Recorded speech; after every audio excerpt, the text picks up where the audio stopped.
चलिए अब बात करते हैं high courts and supreme court की, और इनके जो जजमेंट रहते हैं उनकी आखिर क्या वैल्यू रहती है, इनका सेटअप कैसा रहता है। देखिए, जहां तक हाई कोर्ट्स का सवाल है, ये पूरे स्टेट को कवर करते हैं और रेस्पेक्टिव स्टेट को, और सुप्रीम कोर्ट पूरे इंडिया को कवर करता है। Decision of high courts are binding on all the subordinate courts and tribunals within its jurisdiction। तो हाई कोर्ट है और उसके अंडर में बहुत सारी सबऑर्डिनेट कोर्ट्स आती हैं, जैसे session court, civil court and like that.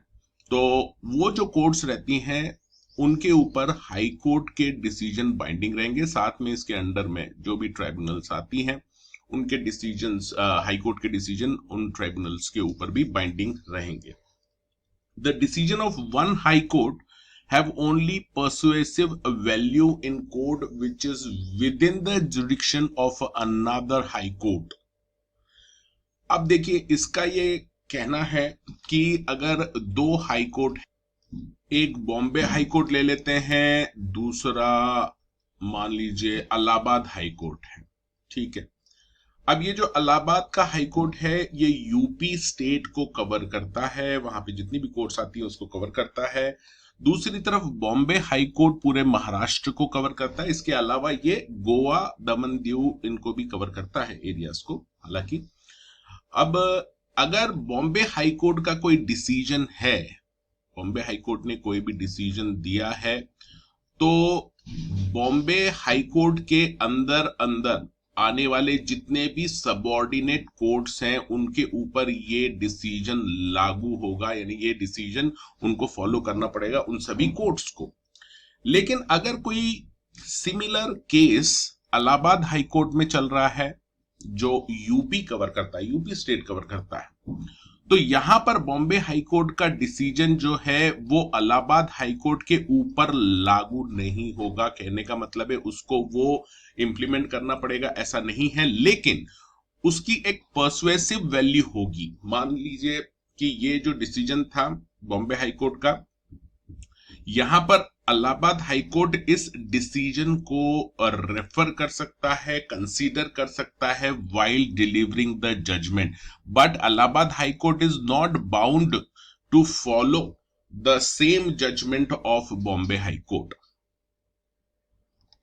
तो यहां पर ये क्लियरली कह रहे हैं कि भाई दूसरा हाई कोर्ट है वो उसको कंसीडर कर सकता है while delivering the judgment, but ये जो हाई कोर्ट है इसके अंडर में मान लीजिए कोई कोर्ट आती है, यहां पर एक कोर्ट है, डिस्ट्रिक्ट कोर्ट है, और इसका कोई डिसीजन है, वो कॉन्फ्लिक्ट हो रहा है बॉम्बे हाई कोर्ट के डिसीजन से, यानी ये बॉम्बे हाई कोर्ट के जुडिक्शन में ही ये कोर्ट आ रही है और इसका कोई डिसीजन था जो बॉम्बे हाई कोर्ट के डिसीजन से कॉन्फ्लिक्टिंग था। फॉर डिस्ट्रिक्ट कोर्ट ने कोई डिसीजन दिया था प्रॉपर्टी के डिस्प्यूट में, और वो जो डिसीजन दिया था वो बॉम्बे हाई कोर्ट ने रिवर्स कर दिया। तो अब ये जो डिस्ट्रिक्ट हाई कोर्ट ने जो डिसीजन दिया था उसकी कोई वैल्यू नहीं रह जाएगी, क्योंकि हाई कोर्ट का जो डिसीजन है वही फॉलो किया जाएगा।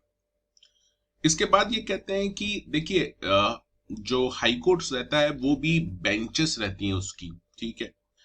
तो बेंचेस में वो कोर्ट्स होती है, और उसमें अगर कोई डिसीजंस हैं, मान लीजिए इक्वल बेंचेस हैं, जैसे ये भी 3 जजेस की बेंच है, 3 जजेस हैं इसमें, ये भी 3 जजेस की बेंच है, और किसी मैटर पे इस जो बेंच ने कोई डिसीजन दिया था किसी मैटर पे, और उसके बाद सेम हाई कोर्ट में एक और बेंच ने इसी तरह के मैटर में कोई दूसरा डिसीजन दिया था। अब दोनों ही डिसीजन है तो हाई कोर्ट की बेंचेस के ही डिसीजन है। तो ऐसे में फिर ये कहते हैं कि जो लेटर डिसीजन है, मान लीजिए ये 2001 में दिया है और ये 2012 में दिया है, तो जो लेटर डिसीजन है वो फॉलो किया जाएगा। जहां तक सेम हाई कोर्ट में डिफरेंट बेंचेस के डिसीजन का सवाल है, तो यहां पर आप पहले समझ लीजिए कि हाई कोर्ट में जो बेंचेस रहती हैं वो एक जो सबसे स्मॉलेस्ट बेंच रहती है, स्मॉलेस्ट बेंच, उसमें केवल एक जज रहता है। इसके ऊपर की जो बेंच रहती है जिसमें 2 जजेस रहते हैं, इनको बोलते हैं डिवीजन बेंच। ये स्मॉलेस्ट बेंच हो गई, इसको हम बोलेंगे डिवीजन बेंच। और 3 या उससे ज्यादा जजेस की अगर कोई बेंच बनती है हाई कोर्ट में तो उसको बोला जाता है फुल बेंच। तो यहां पर हायरार्की आप देख सकते हैं कि फुल बेंच का जो भी डिसीजन रहेगा वो लोअर जो स्मॉलर बेंचेस हैं उनको फॉलो करना जरूरी है। अब यहां पर ये कहते हैं कि one bench of same high court cannot take a view contrary to the decision already given by another coordinate bench of that high court, though the decision of division bench is wrong, it is binding on the single bench of the same high court। यानी कहने का मतलब है कि वैसे तो ऐसा बोला जाता है कि जो भी डिसीजन रहता है वो करेक्ट रहता है, लेकिन कभी कभी अगर कोई गलती भी है, रॉन्ग डिसीजन भी दे दिया है मान लीजिए डिवीजन बेंच ने, तो भी सिंगल बेंच को सिमिलर मैटर में वो डिसीजन बाइंडिंग होगा, वो फॉलो करना ही होगा। तो यहां पर ये कह रहे हैं thus the decision by bench of high court should be followed by other benches unless they have reason to differ from it, in which case the proper course is to refer the question for decision by full bench। अब जैसे कि यहां पे मैंने बताया था कि wrong decision है डिवीजन बेंच का, और सिमिलर केस अगर सिंगल बेंच के पास आता है तो उसको ये फॉलो करना ही होगा। लेकिन अगर इसे लगता है कि सिंगल बेंच को कि ये इसमें बहुत ही गलत डिसीजन है और मैं इसको फॉलो नहीं कर सकता, तो ऐसे केस में ये जो सिंगल बेंच है ये मैटर रेफर कर सकती है फुल बेंच को for decision of this matter, to decide this matter. इसके बाद ये कहते हैं the high courts are the courts of coordinate jurisdiction, therefore the decision of one high court is not binding on another high court and have persuasive value only. तो ये मैं पहले भी बता चुका हूं, जैसे कि हमने देखा था बॉम्बे हाई कोर्ट है, उसका कोई भी डिसीजन अगर है तो इलाहाबाद हाई कोर्ट को वो फॉलो करने की जरूरत नहीं है, लेकिन वो उसको कंसीडर कर सकती है, उसको देख सकती है और उसके बाद अपना जो डिसीजन है वो दे सकती है, बट उसके ऊपर वो बाइंडिंग नहीं रहेगा। इसके अलावा देखिए इंडिपेंडेंस के पहले प्राइवी काउंसिल्स हुआ करती थी, इसको प्री कॉन्स्टिट्यूशन हम कह सकते हैं 1950 में प्राइवी काउंसिल्स। वो जो डिसीजंस थे, decisions are binding on the high court unless overruled by the supreme court. तो यानी जो पुराने केसेस थे जो प्राइवी काउंसिल में चला करते थे, जिसपे डिसीजन दिए थे प्राइवी काउंसिल ने, उनके जो डिसीजन हैं वो बाइंडिंग होंगे सभी हाई कोर्ट्स के ऊपर, अनलेस कि ये जो डिसीजन दिए थे प्राइवी काउंसिल ने, ये अगर सुप्रीम कोर्ट ने इन्हें ओवर रूल कर दिया है, यानी खारिज कर दिया है, तो नहीं होंगे हाई कोर्ट के ऊपर बाइंडिंग। अगर खारिज नहीं किया है इन डिसीजन को सुप्रीम कोर्ट ने, तो ये हाई कोर्ट के ऊपर एप्लीकेबल होंगे। अब जरा बात करते हैं सुप्रीम कोर्ट की। इसमें आर्टिकल 141 जो है ये बहुत ही इंपॉर्टेंट है। ये कहता है article 141 of the constitution makes it clear that the law declared by the Supreme Court shall be binding on all courts within the territory of India। यानी सुप्रीम कोर्ट है, नाम से ही क्लियर है कि सबसे सुप्रीम है, और सभी कोर्ट्स पे इंडिया की इसके जो डिसीजंस हैं वो बाइंडिंग होंगे, including judicial tribunals of the country. कोई भी ट्राइब्यूनल हो उनके ऊपर भी सुप्रीम कोर्ट के डिसीजन बाइंडिंग रहेंगे। सो लॉ डिक्लेयर्ड, यहां पर इसका जो मतलब है ये कहते हैं includes obiter dictum provided it is upon the point raised and argued. अब ऑबिटर डिक्टम ये क्या होता है इसको मैं अलग से बताऊंगा। अभी आप इतना समझ लीजिए कि जो भी जजमेंट होता है उसमें कुछ डिटेल्स रहती हैं, पॉइंट बाय पॉइंट जजेस का जो डिसीजन रहता है वो बहुत बड़ा रहता है, पन्नों में हजारों पेजेस में भी जाता है कई बार, और उसमें जो जो बातें लिखी रहती हैं वो सभी लॉ डिक्लेयर्ड की डेफिनेशन में आ जाएगी। इसका मतलब वो सभी पॉइंट्स जो भी उसने डिसाइड किए हैं सुप्रीम कोर्ट ने, वो फॉलो करने पड़ेंगे। लेकिन इसकी कंडीशन ये है कि वो जो पॉइंट है वो प्रॉपरली रेज किए हो और उनके ऊपर आर्ग्यूमेंट हुआ हो, उसके बाद ही उसकी जो वैल्यू है वो रहेगी, and other courts will have to follow those obiter dictum. However, it does not mean that every statement in the judgment of the Supreme Court has binding effect. Only the statement of ratio of the judgment is having the binding force. यानी जो main judgement रहता है किसी main matter पे, उसके अलावा भी बहुत सारी बातें रहती हैं, वो उनकी कोई ज्यादा अहमियत नहीं रहती, लेकिन जो रेशो रहता है, रेशो ऑफ जजमेंट, जो मेन पार्ट रहता है, वो उसका बाइंडिंग फोर्स रहेगा। अब बात करते हैं सुप्रीम कोर्ट की। देखिए आर्टिकल 141 हमने जो अभी देखा है उसमें ऑल कोर्ट्स, यानी अभी हमने देखा था सुप्रीम कोर्ट के जो डिसीजंस हैं वो बाइंडिंग होंगे ऑल कोर्ट्स पे। तो यहां पर ये क्लैरिफाई किया है कि भाई ऑल कोर्ट्स का मतलब अदर देन सुप्रीम कोर्ट, यानी सुप्रीम कोर्ट के डिसीजन खुद सुप्रीम कोर्ट के ऊपर बाइंडिंग नहीं रहेंगे। जैसे सुप्रीम कोर्ट ने मान लीजिए एक डिसीजन यहां पर दिया है 2001 में, और सिमिलर मैटर आता है 2012 में, तो क्या उसको ये अपना खुद का जो डिसीजन था वो फॉलो करना पड़ेगा यहां पर सिमिलर सर्कमस्टेंसेस में? तो ये कहता है नहीं। 141 ये क्लियरली कहता है कि supreme court is not bound by its own decision.